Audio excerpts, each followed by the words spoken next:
And we are live on Facebook. It is Dr. Tasha and Dr. Val. We, hey everybody, we have Yay! so much that we want to talk about today. Um, and where do we start? I First, I know. want to really introduce Dr. Valerie Bennett. She is my girlfriend. She is my partner. Um, I don't even, you know what? I think we have, it's Bijane Kareem to actually thank for bringing us together, I believe.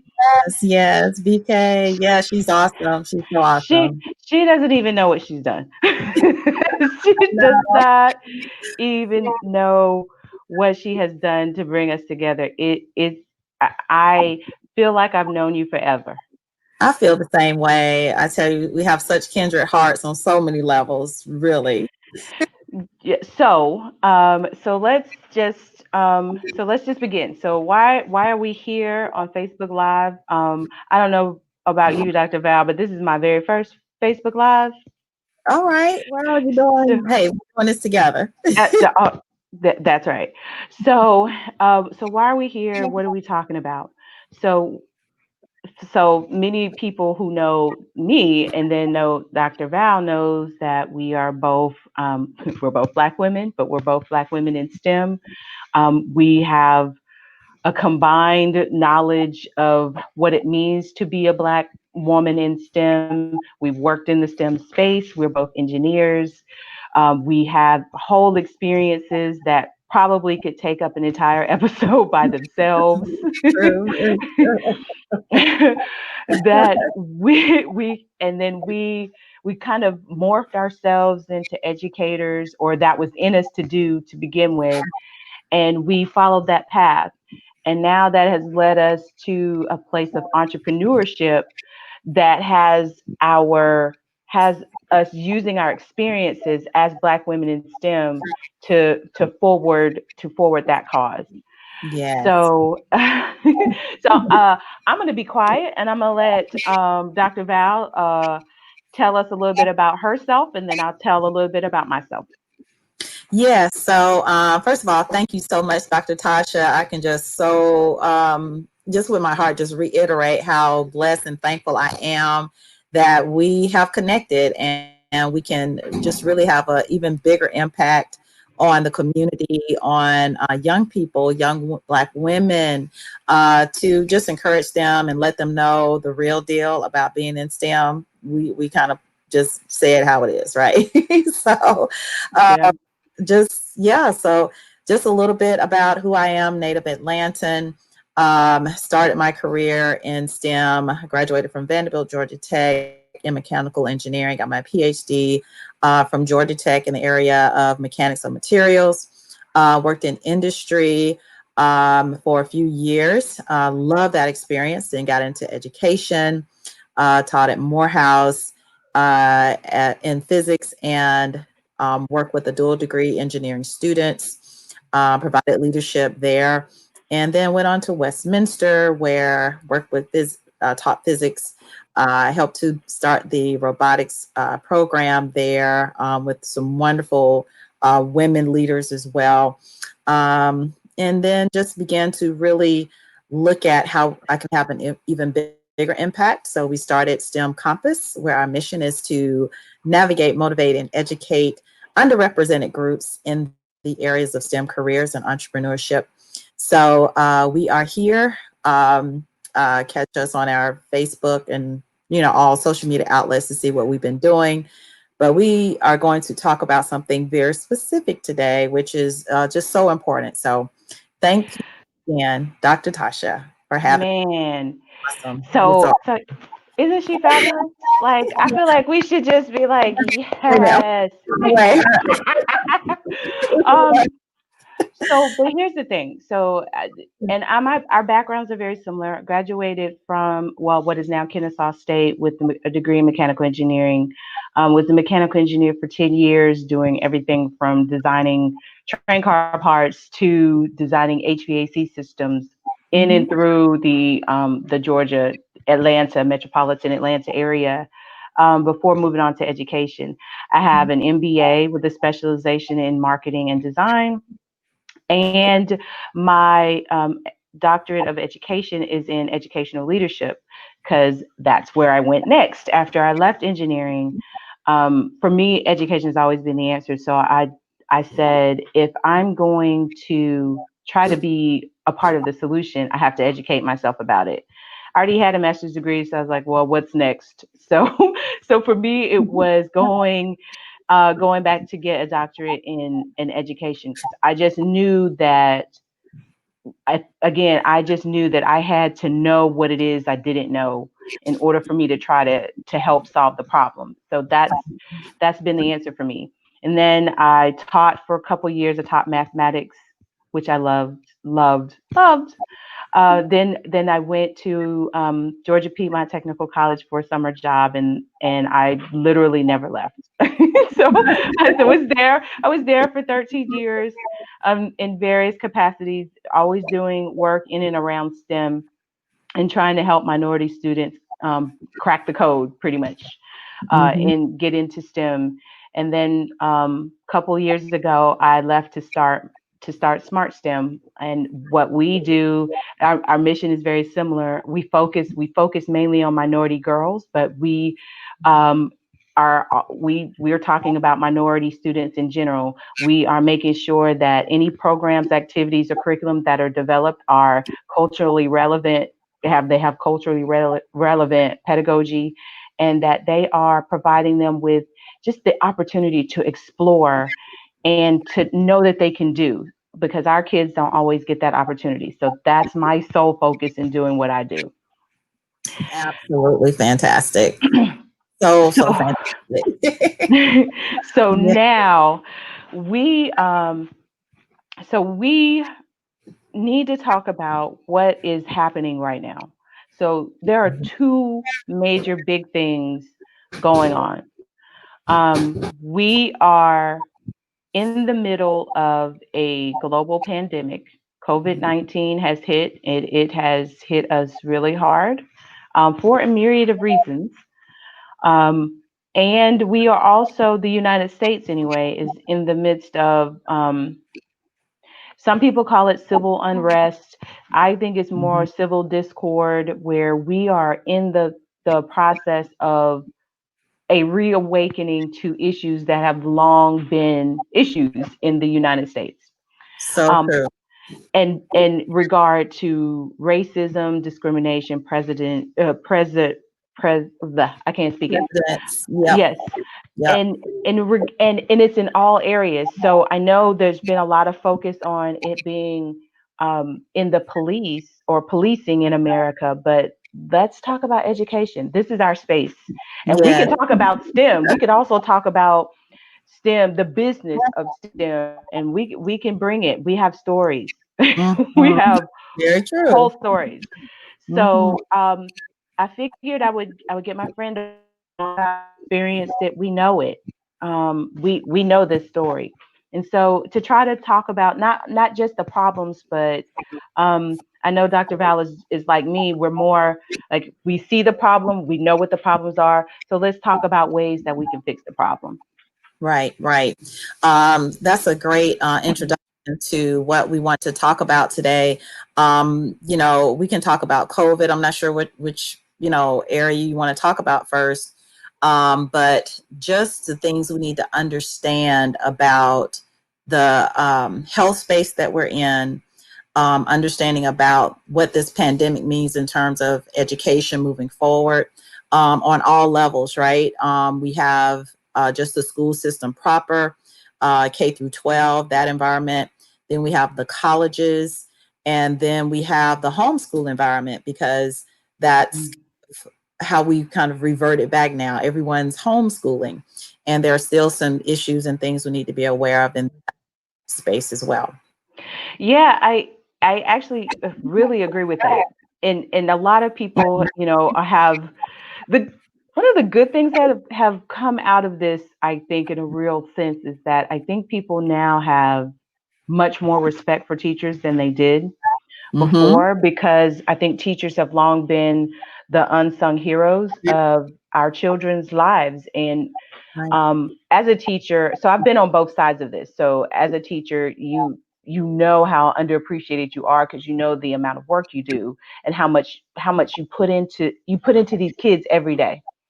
Um, Mm-hmm. and now that parents are having to not even really teach their kid, but sort of facilitate a learning process, they now understand how difficult it can be. Yeah, yeah, that's very true. So I was cutting you off. I'm sorry. Keep going. no, but that's one of the beauties and the joys that sort of has not even a joy, but it's sort of a realization for parents and for business leaders to understand that this is a real profession.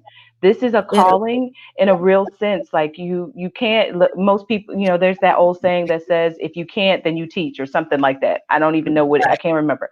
And it's yeah. like, that's not how this works. No, no, no, no. Um, I remember seeing so many of those memes out there. It's like, since the parents are the teachers, it's like, can I call in sick now, or can I my kid to time out? You can't. So you're so right. It really gave parents and those guardians, just an understanding of what it takes as they were monitoring and making sure, you still have to get up. You still have to put yourself on a schedule.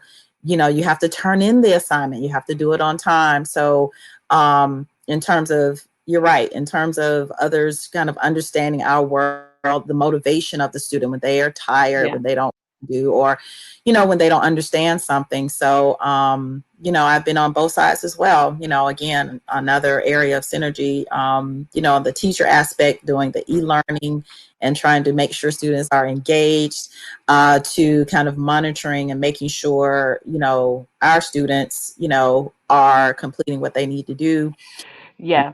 And yeah, yeah, The other big thing that got exposed, that to me has a direct STEM component to it, is the digital divide. I mean, we've mhm, known that it exists for quite a long time.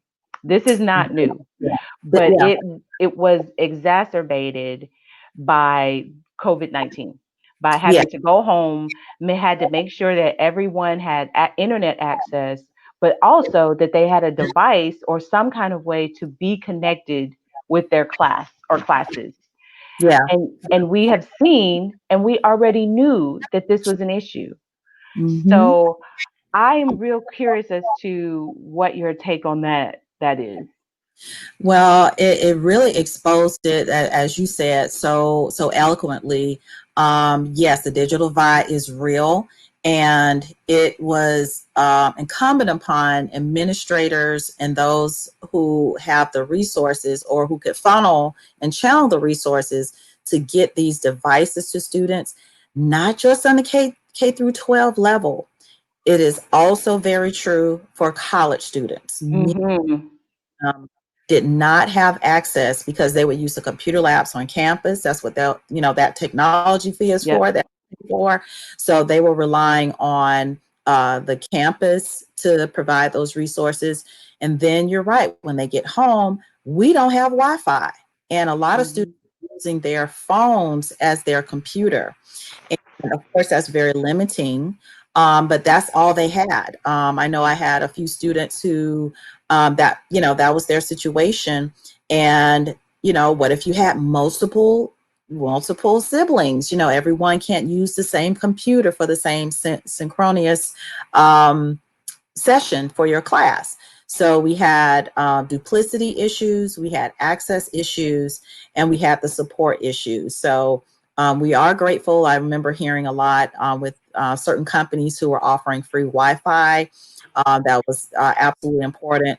But that was very important. It made me think about something else. When you are working at home, sometimes the parents and those caretakers aren't familiar with the technology, so they couldn't Right. really help you. It's like, okay, I don't have Wi-Fi. What do I do? And perhaps someone in the home may not know either. So again, those challenges we really had to grapple with in our community. Man, you nailed that one because I mean, I could see it. Well, and I feel like I am technologically savvy, but I too was here. Like I don't necessarily understand a lot about Google Classroom and Verge, which is what our school system uses. Yeah. But I had to get a crash course because I wanted to check to see if my child was turning in work. It's Yeah. like, okay, where do I go? What do I do? Yeah. Yeah. Um, but if again, I have a college student and I have a high school student, but we are also blessed because they both had their own devices, and we didn't have necessarily have the issue of having internet access. But there are so many people who did. This was really a it was really eye opening to see how it was handled at Mm, the district level, at the school level, at the state level. yeah. Yeah. So I would say it was almost like a trial run. It Yes. was say, how nimble are your systems to be able to handle situations like this quickly and effectively. And then as we, roll into the fall, okay, the spring was our, our test run. So are we are we ready now? Because as we talk about this in terms of moving into the fall, schools are hopefully a little bit more prepared, and they can, foresee some of the issues that are coming up. So. Well, Dr. Val, what are you seeing? What are you hearing from, your school friends and some of your parents and some of the kids about this upcoming school year? So, good question. There are several proposals on the table. So, for I'll start with the college and then talk about K through 12. For colleges, they're changing. A lot of them are changing their schedule. So, in terms of the time, Thanksgiving will be the end of first semester Right. and not come back again to February. So that's a big difference, right? So now, getting all that content or the critical content um, to the students, evaluated properly and graded and all that stuff. So reduce time and, you know, more content or same content. So that's a big issue. And then we're looking at and K to 12 may adopt that same time frame because it's the idea of exposure. That's the real thing. We'll get into the science too. I know we'll talk about that, Mhm. but schools are looking at that time frame, that adjustment. Now, in terms of again colleges, think a lot of colleges are thinking about these hybrid situations. So, first of all, who do the students believe should actually be on campus? Is it are the schools going to turn into a commuter school? You come, you go to class, and go back home. No dormitory living or one person per room. So they're considering those different issues. What about the professors, right? So will the students only 5 kids in a class, and the rest, everyone else does it online. So there are a lot of considerations, some healthier than others. So they're definitely considering all of those. So I'll let you, do you have any thoughts about that? And then we can talk about K through 12. No, no, I think you're right. Well, as I've said, I have a college student who is she's more than happy to be going back to school. I think she's tired of us, of her parents. um, but my concerns have always been because we got the plan. Without revealing where she goes, her college sent us the plan a couple of days ago, and I'm still concerned about the plan. No mandatory mask. It will be strongly suggested. They are practicing social distancing within the classrooms. Mhm. I'm not quite sure. It was a little vague on how they plan to handle like the idea of disinfecting, like between classes. That was not necessarily given to us in any great detail, but I'd be interested in knowing what um, what that's going to be.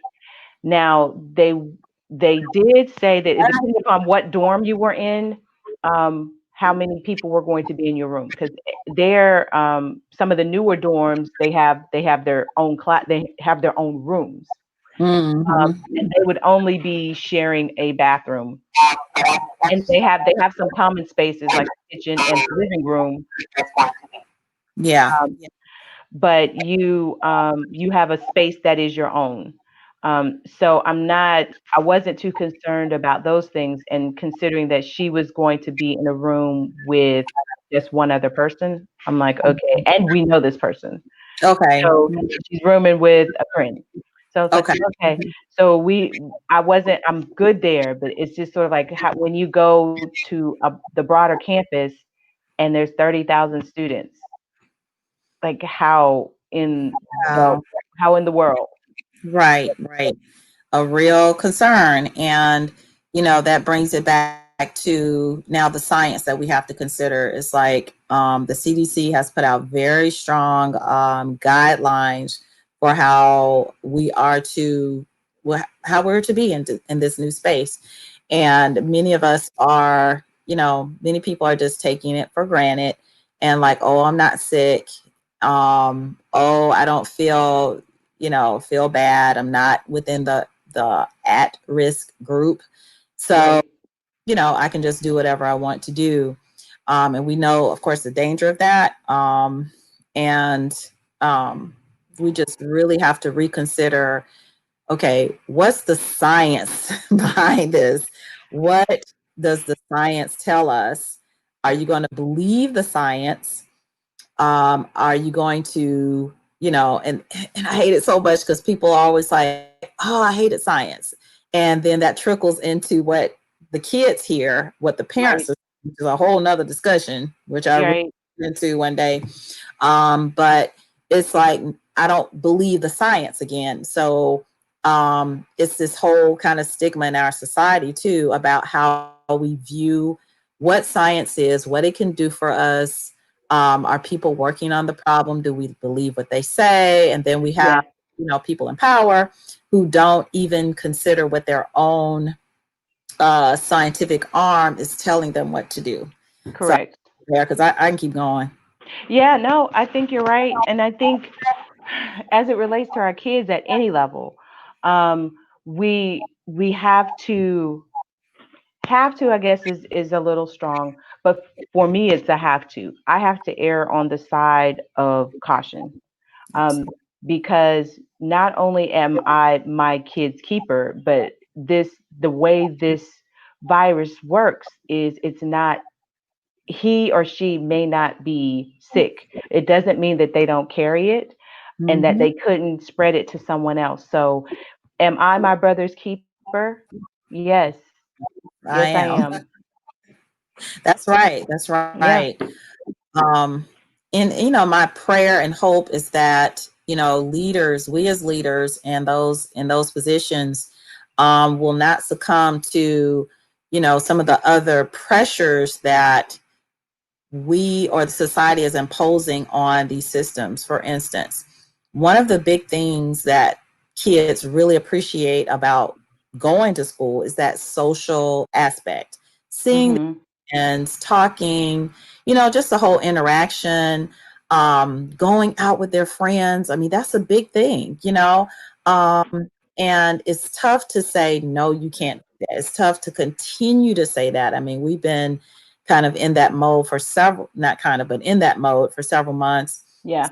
Those restrictions, of course, have been lifted, but it's still like some of my friends are like, "No, I ain't going. Y'all can help me then, but I ain't. I'm going to Zoom it all day long, and I'm Yep. happy with that." Right. So that social aspect is something that's really lost. Not to mention, you mentioned you were in a program. I'm also in a program at Clark Atlanta University, doctoral program in educational leadership and higher education. And we were talking about this in so many of our classes about the HBCU experience. And, the homecoming, the games, just parties, the working together, the projects, and all aspects of that, interacting with teachers. And, a lot of that is lost now. And the whole question, we just have to rethink education. We have to rethink things that are essential, and do that well. The other things were just like, cream in the Yeah. coffee. So Yes. Yeah. That I agree with. So let me ask you. I have this is I think this is going to be a twofold question. One is, okay, how do you see? This is going to be an awkward question. I'll just say that. How do you okay, okay. see? Because I can't think of all the right words. Um, how do you see STEM being played out in our current situations? And I mean both of them that are happening right now. So be more specific about what you mean, because I'm thinking something and I want to understand. Yeah. Okay, so I will. Okay, so when I think about, um, let's just use COVID-19. I think about STEM in I think about engineering. Okay, and I can Okay. see many instances right now where being an engineer or being in the engineering space is a good place for you to be right now, Mhm. because there have been so many instances where machines have had to be re-engineered, and Okay. if you're a programmer, they've had to be recoded. um, Mhm. so it's like, in that sense, I see STEM coming up really big in our time right now. Mhm. So Mhm. that's what I'm talking about. Hmm. Okay, yeah, yeah. Thank you for saying that and describing that. And yes, you are so right. This is the best time to be in STEM because Yep. I'm getting excited because this is what we do. We are creators, we are problem solvers, we are everything that this time needs for us, and everyone needs to step up. We need to have those ideas. Well, how can we retrofit some things so that it is safe? We don't have to totally redesign the machine. We don't have to totally redesign this entire manufacturing plant, right? Right. So that it's safe for the workers, it's safe for the people who are going to get the machines that are going to be manufactured. So this is the time you need to get in STEM right now. Right. You Right. need to get in STEM because those ideas are needed. If you have ever said, and this is to whoever's listening, thinking, considering STEM or STEM career, if you have ever, and this is something I have learned to do, if you have ever thought, wow, somebody ought to, if the Lord has given you that idea or that thought, that is something that you either need to pursue yourself or find someone who can implement that, because that is a solution to a problem. And you Yes. will never be unemployed if you are solving problems. And That's a yeah. whole word right there. Just Oh, stop. Period. stop. Yeah. Yeah. But it's Yeah. true, and it's what. Well, you and I are both engineers, so we're always like, nope, this is what we do. Yeah. We're problem solvers. We look for creative ways to look at a problem to see if there's a solution that's already embedded in whatever it is. If not, then hey, let's throw out some ideas and see what we can do. Very Um, good. and the other thing I really love about people in STEM is that we aren't afraid we aren't afraid to fail, um, because it's built in. It's a part Right. of the process. It's the design process. You said it. Right. You're right. Go ahead. Go ahead. Go ahead. So no, I mean, but that was, so it's just like, well, when we say, okay, we're going to go with this solution, it's because we have a whole page full. We have a list of, okay, so this could work if these conditions exist. This could work if these conditions exist. Let's do that. And then we decide, okay, well, we're gonna try out this solution with Mm-hmm. the thought that, okay, maybe this will work, maybe it will not. And if it Right. doesn't, okay, well then why didn't it work? and then let's fix that part of the problem. Or we might just say, you know what? Okay, we tried it. Let's go with solution number two. Right, right, right. And that's just built into our, DNA, the training, the classes we've taken in engineering school, the design projects that failed horribly. Yep. It's just part of what we do in that process. And women, especially in STEM, um, a lot, well, as women are starting out in this area, we always want things to be perfect. We want it to work the first time. And we learn that that's not always the case. And it's most often not the case. And being okay, you said it so eloquently, not being afraid to fail, because it's not a failure. You just learned one way it doesn't work. And that's how we look at it. We're not, oh my God, world is over. No, it's like, okay, I got that. And you learn something from that failure, because then the next time you can be able to use that experience to say, okay, this builds my cabinet drawer of what I know and how to approach certain situations. So Yes. that's what we do. You know that so well. Yeah. I love that. I love the cabinet door. um, no, because I think that's so true and it's so accurate about when you are in STEM, you you we all know version is not the version that makes it to market. Right. Absolutely. So true. So true. And, I think about the people who are in the labs right now who are testing out the vaccines for this thing, right? And the Right. mutations that it is shown to have. So, obviously the first one that they tried, right? We can't say, well, why ain't they trying? They are trying. They are putting that effort into that lab day and night, the trials, the petri dishes, the things that they have to do to test this out. Um, Right. it's, several iterations. And so we can't be afraid of that. If we think about, the polio vaccine, if we think about treating AIDS, right? There were so many iterations on that. And I have so much respect for those scientists who took the time, who, spent the sleepless nights. I mean, we don't think about those persons in the labs and those also individuals who were being the human trials, right? Right. Um, who selflessly were open to those things. So I have so much respect for those individuals who keep trying, who don't give up, because that's what we do. It's like it's a solution, and I'm going to find it. Correct. I'm going to find it. You have to So go in with that with that knowledge of there's just a knowing that okay, at some point something is going to work.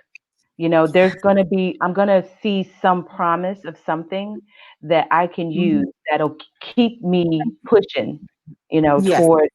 towards the end. Um, Mhm, the other thing I want to say, and I really want to get this out to a lot of people because I think people tend to think about the health professions as different and separate from STEM, mhm, but the S in STEM stands for science, yeah. Yes. you know? Um, and so when we look at our doctors and our biologists and our chemists and our physicists and our astrophysicists and all of those folks, most of those, except for maybe your astrophysicists, most of those folks kind of fall in our health care or health science areas.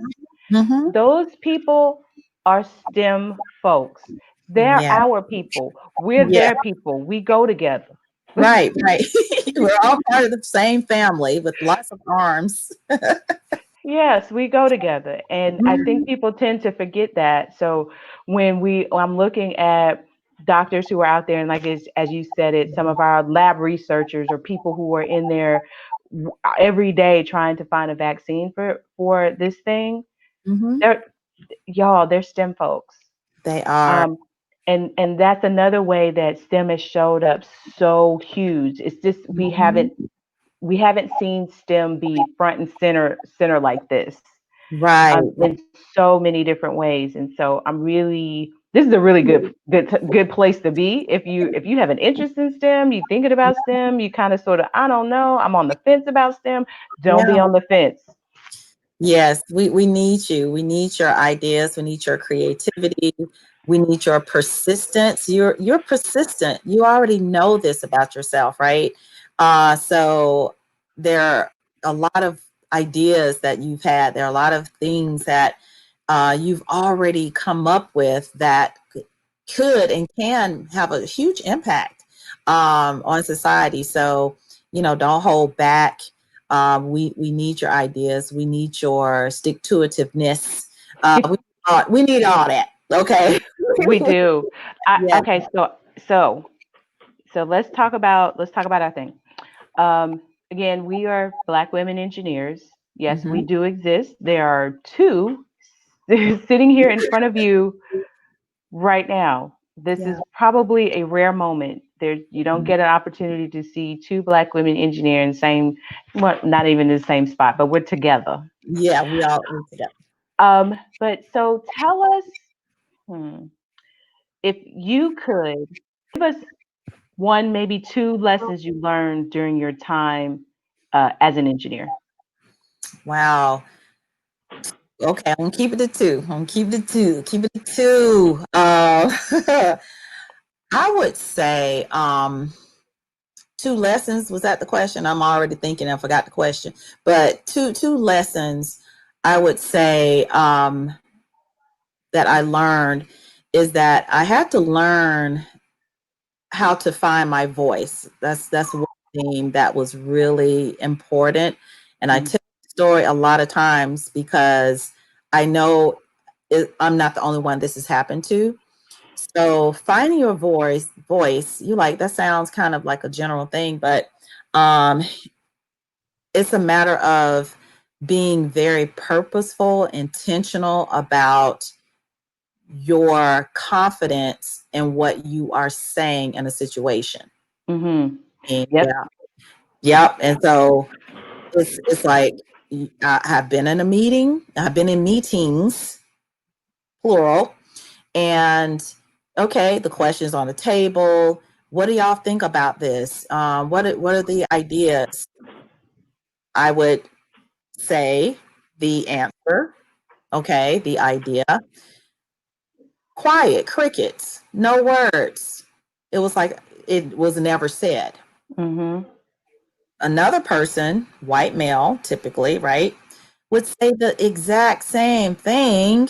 And it's like, oh my God, that is amazing. Oh, yes, let's go with that idea. And I'm just like, am I being punked? I'm just like, what? Right.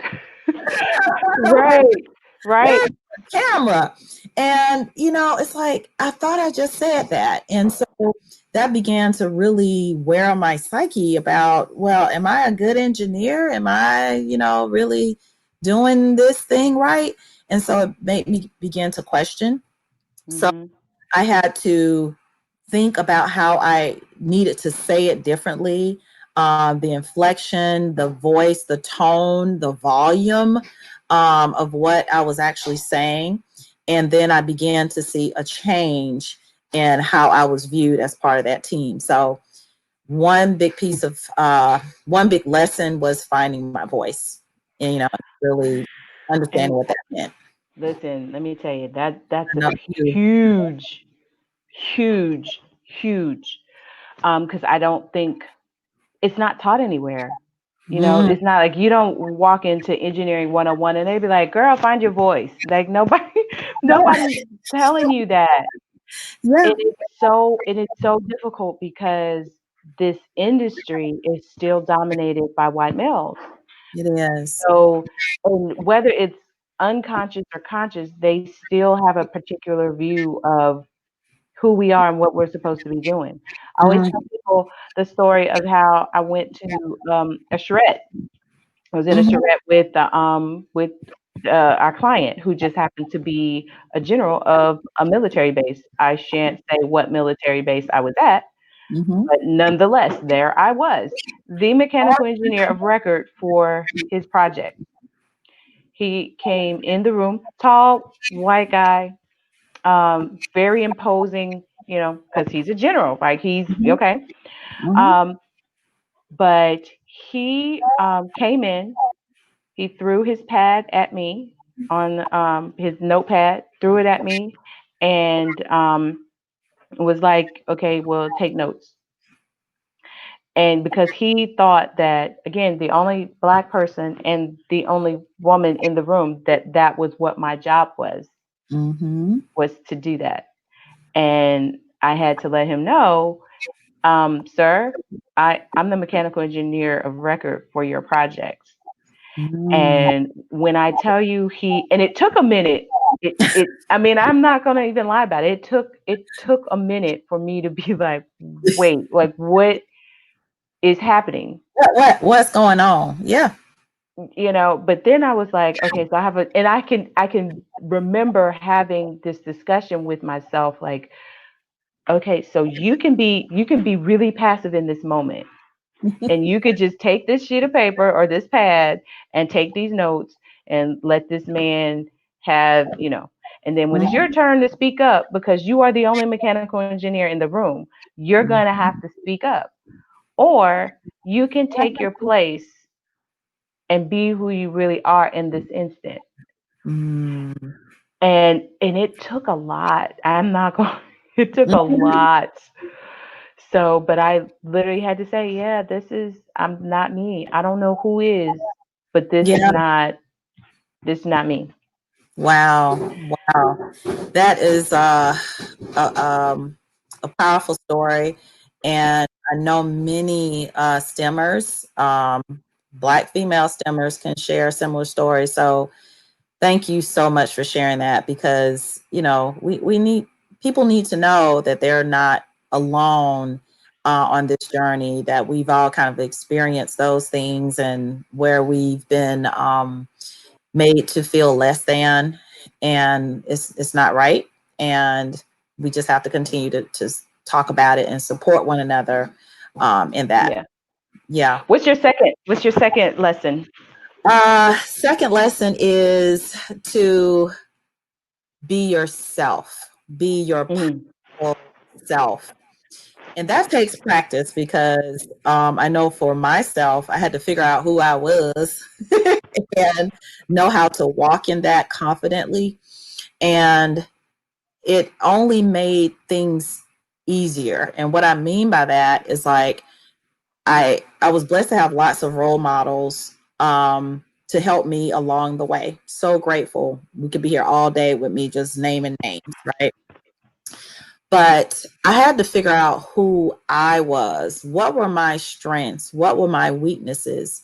What makes me tick? What makes me driven? Why am I so driven, to do what I do? And once I was like, okay, this is how you are, and stop comparing myself to others and not trying to be like others. Like, they would do a project and I was like, oh man, that was such a good idea. I wish blah, blah, blah. Okay, no. It's like, okay, that's their calling. Find your calling, find my calling, and walk therein. And Yeah.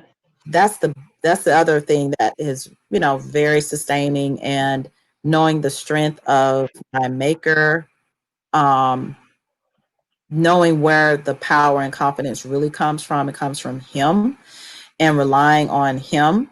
And again, that comparison thing, no, that's just not the way to walk in your truth and walk in your power that God has given us. That And God it doesn't work because doesn't work. especially in the space that we're in. I Yeah. mean, again, there are so few of us, so few Black women in engineering or Black women in STEM. Mm-hmm. You being yourself can only help you. Mm-hmm. Mm-hmm. And especially in the spaces that you're walking in, Yeah. they need you to be yourself. Don't Mm. be a clone. the black clone, the color, whatever. We're going the minority. Yeah. Be yourself. I think I just bought a shirt that said.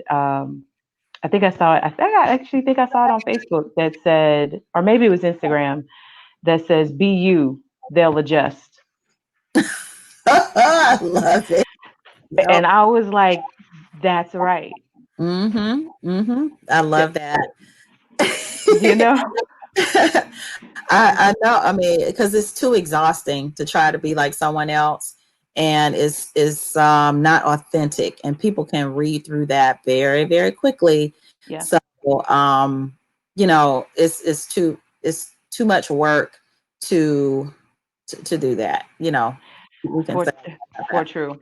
Hmm. So okay, so I have a I think I have about two more questions. I Okay. think. All right. Um. All right. So what you got going on for summer? Well, this summer, we are just coming out of our 4-week STEM virtual camp, where we work with elementary and middle school students. We had a different STEM focus each of those 4 weeks. We did coding. We learned HTML, Python, and the kids designed their own projects around that. We learned about engineering design process.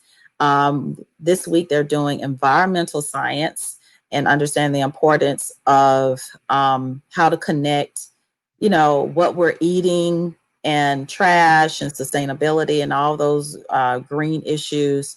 And then we're also learning about artificial intelligence. So my goal with our projects and things that we actually share and expose our kids to is the latest and greatest, so that we will have that vernacular, so that they'll have that vocabulary, because as you know, coding is the new Microsoft Word. Right. So you have to be able to do that. And STEM Compass has also gone international. We're so grateful to be working with a vision school in Malaysia, to be working with those elementary school kids, teaching them math skills through coding. We have some sessions on Friday evenings because they're like 12 hours ahead of us. So 9 at night is 9 a.m. So we're doing some of those sessions. So those are two of those projects, and we're getting ready to set up our fall programming as well. So those are some of those projects, and we've been very grateful to be involved with this project with my girlfriend, just brilliant STEMmer as well, Dr. Pamela Leggett Robinson. Yes, her. She's so Know her. Hmm. yes, yes, yes. And she led this huge project, and has written a book called Overcoming Barriers for Women of Color in STEM Fields, Emerging Research and Opportunities. And I was one of the co-editors on that book. Just amazing project. And on July 1st, at 6:30, she's going to have a free engaging conversation with the women who are part of that. So that's another thing. And in August, I'll be having a book launch. Yay! Yes, I'm so excited. And it's my book that's called, I'll hold it up, Bible Yeah. for Techies. Yes, yes, yes. And again, being myself, connecting those things that I love. I love the Word of God and technology. And the Lord gave me a series of lessons and connections to how those two worlds are one and the same. God is in everything. Yes. Because He created us, He created everything. So He gave me a series of lessons that allows people with any background. You don't have to have a technology background, but just seeing all those connections and how wonderfully synergistic those concepts are, and as well as a written curriculum for it. Yay! All types of activities to lead you through and help students to understand that connectivity. So the book launch will be in August. So be on the lookout through all my social media, and it'll be out there. So that's what's going on. Yay! Man, listen, I don't deal with no lightweights. You need a girl. You have some amazing things going on. Come on. So, well, I actually do have a couple of things that I want everybody to know. Yeah. Um, so, I developed a free resource for parents. I've done a couple of talks about this in and around this lately. One was at Microsoft, and then I did a homeschool group conference in Chicago, talking just sort of talking parents through what things they can do to help their child's interest in STEM. Mhm. And one of the things I told them was that you don't necessarily have to be the sage on the stage. Like you don't have to be the expert. It really is okay to say I don't know, but to to put on the whole idea of I'm going to learn with you. You know, I don't Mhm. know either, so we're gonna figure this out together. Yeah. I can tell kids love that. You They know, they embrace do. it. They love it when it's almost like you become human to them, Mm-hmm. but in a good, healthy, practical way. So but again, if you really want that help, I have put together a free resource, and you can find it at on my website at drtasha.com. And I will be doing right now. I'm working with a couple of nonprofits, putting together some STEM programs and some STEM activities for girls. So really, so you'll see them in and around, hopefully on my social media pages soon. Um, I too have a book coming out. Um, Yay! it won't be until September, but you'll get to see it before then. So yeah, we are out here doing this thing that we Yeah. love. Mm-hmm. And I'm really glad that we connected because Yeah. I'm all about when you win, I win, we win. Um, and Absolutely. and and I don't feel like we're in competition because there's so much need out here that even if I couldn't do it, I'd be like, I got somebody who could probably do this for you, and she'll rock it out. I feel the same way. I feel the same way. I'm so grateful and thankful for our friendship and collaboration. And, you're right. And we talked about that, how um, we need to support one another more. And it's so many kids out here who need what we do. And so it's like, yeah, what you doing? Okay, I got you. That same thing. So it's wonderful. I'm so proud of you and your projects. And y'all have to realize about Dr. Tasha. Can I talk about Dr. Tasha? Dr. Sure. Tasha, I know she's a very humble person and always giving other people the stage. But you all need to understand Dr. Tasha is absolutely phenomenal. She's been working in this space for many years. Programs, she's been doing these programs and things out there in the community for a long time. And just know that she is fantastic. So just want to say that, girl. Oh man, don't have me So crying on Facebook Live. it's the truth. It's the truth. That's not Um, gonna work. it's the truth. Well, I am I couldn't have asked for a better first guest, or a better guest, because I think you guys will be seeing us again. I don't know what our topic matter is going to be, but we might just have to put out an agenda for y'all so you guys can tune in. Um, but thank you guys for your time today, Yeah, and they have Dr. suggestions. Val. Yeah, I was going to say suggestions about what they like to hear us discuss. So Ask. that was So, Yep, that would be great. So if you guys have any ideas, or suggestions on topics you want us to cover, put it in, or you can email either one of us, or go to our website, or hit us up on Facebook. You by now have found us right, in right, all of our areas. right. Um, And Dr. Tasha, there's one other project that we are working oh, sure. on. We, Miss Chastity Todd and myself, we are working together and putting together a graduate student support group. Ooh, love it. Yes, yes. So we have a series of topics that will really help our students out there, because it's such a small percentage of us finishing graduate school, either at the master's or even PhD level. Yep. And we are pulling together and have pulled together resources to really support you guys. So be on the lookout for our grad student support group stuff. So wanted to say That's that. awesome. Also, since we're doing what we Yeah. do, so Dr. Val will be on my podcast. The podcast is Stimming and Stilettos. You can find us on Anchor or anywhere you find podcasts. Just so everybody knows, Dr. Val is the season finale. I don't think I just Oh, told you. You didn't know that. this Yes. girl right here. Wait a minute. Am I pointing the right way? This girl Yeah. right. Yeah. You are the season finale. You know that. Yep. So I have to wrap it up for this year, or for this season, because then I'll be back in I'll be back in September with with all new episodes. But I had to go out with a bang, man. I can't. Girl, I didn't even know that. See, you surprised me. You saved that to the end. Okay. I did. I did. So you can find Stimming and Stilettos on Anchor FM, or anywhere you listen to podcasts. So we're on iTunes, Google Podcasts, iHeartRadio, NPR, some other places. You can find us.